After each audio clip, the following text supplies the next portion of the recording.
Bonjour, bienvenue sur tunischool.com. Donc, on va entamer la partie théorique, si vous voulez, d'étude de la variation de pH au cours d'une réaction acide-base, c'est-à-dire tout simplement le dosage. D'accord. On va parler théoriquement, si vous voulez. D'accord. On va commencer, si vous voulez, par la détermination du point d'équivalence, c'est-à-dire le point d'inflexion. Donc, vous savez bien que, quelle que soit la nature du dosage, donc acide fort par une base forte, ou bien acide faible par une base forte, ou bien une base faible par un acide fort, on a toujours un point d'inflexion particulier qui est le point d'équivalence. Bien sûr, dans le cas d'un dosage faible-fort, on a deux points d'inflexion, mais toujours on a le point d'équivalence. Donc, il est intéressant de déterminer le point d'équivalence. Donc, vous voyez bien là, par exemple, on a pris, c'est le cas de dosage d'un acide fort par une base forte. Donc, on a un seul point, si vous voulez, d'inflexion, c'est le point d'équivalence.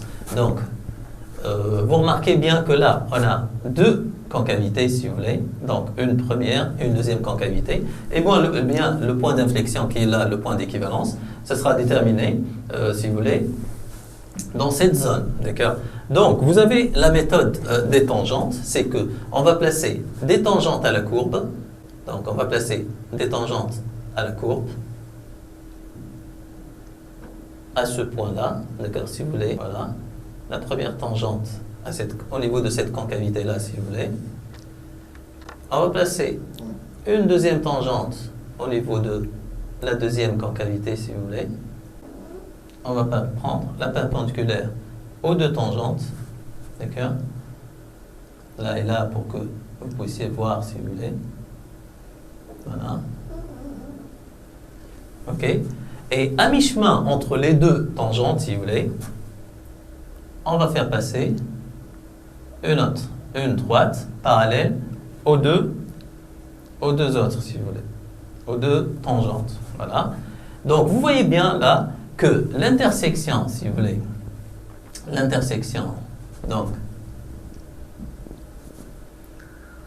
on va prendre cette couleur, si vous voulez. Donc, l'intersection entre la courbe et cette tangente, ça me donne le point qui est le point d'équivalence. Donc, ce point d'équivalence aura, si vous voulez, comme coordonnée, là, ça sera VBE. Dans le cas, si par exemple, on a dosage d'un acide par une base, donc là, c'est le VBE. Ça, c'est le point d'équivalence.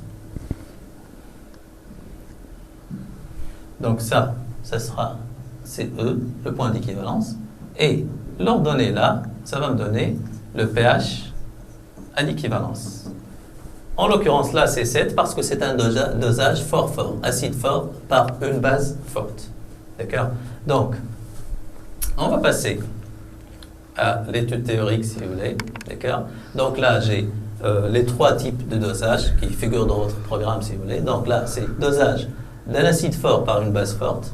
Là, dosage d'un acide faible par une base forte. Vous voyez bien que le pH, là, c'est un pH acide, donc on est en train de doser un acide faible par une base forte.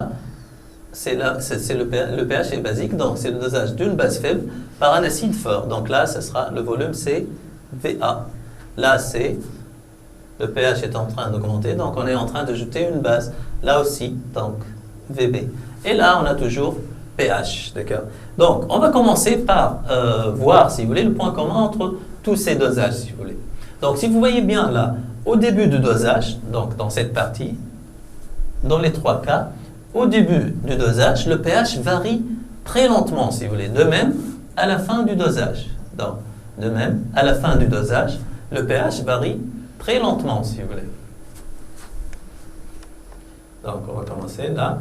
Donc, une faible variation de pH avant et après l'équivalence, et c'est toujours valable dans les trois cas, si vous voulez. Là aussi, dans cette zone, vous voyez bien, donc là aussi, dans cette zone, si vous voulez, vous voyez bien qu'on a un saut de pH. Donc là, c'est le saut de pH, si vous voulez. Donc, qu'est-ce que ça veut dire saut de pH? C'est que le pH augmente brusquement. Donc là, on a une brusque augmentation. Donc, c'est un saut brusque de pH au voisinage du point d'équivalence. Et c'est toujours valable dans les trois cas, si vous voulez, dans les trois dosages, si vous voulez.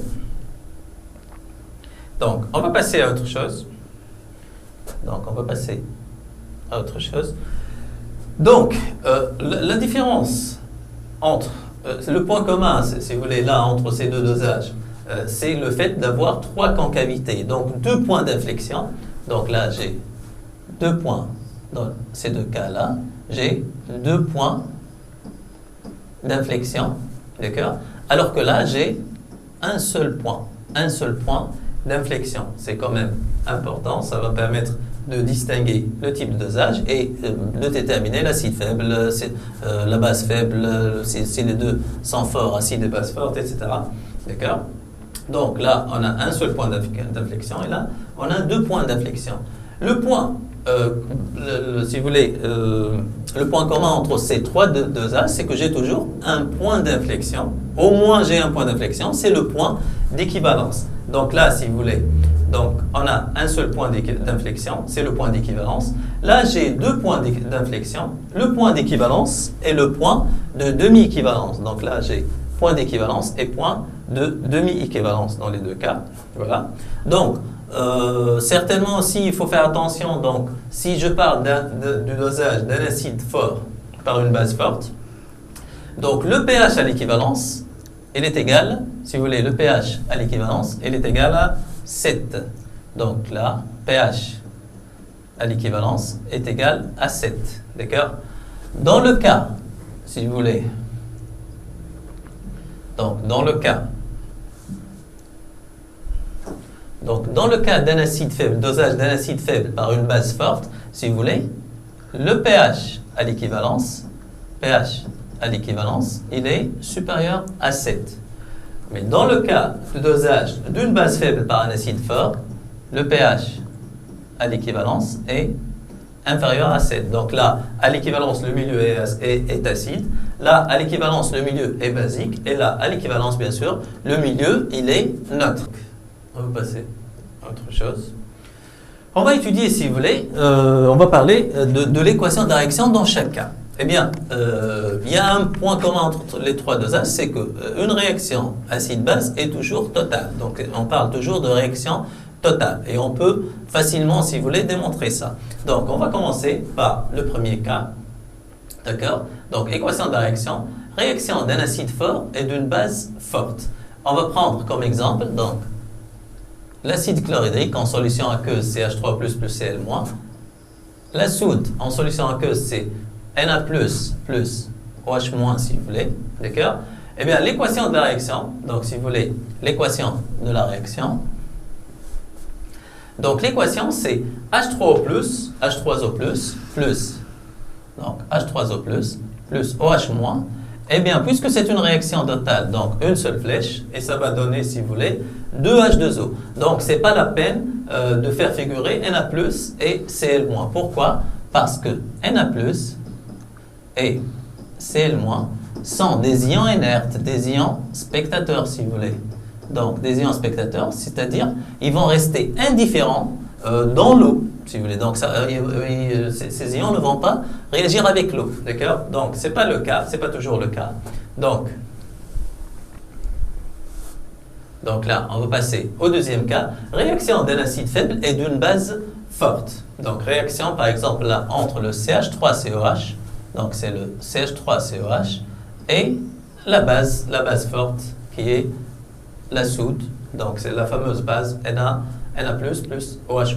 Donc, pour ce dosage, si vous voulez, on peut connaître ce dosage par le fait que j'ai deux points d'inflexion.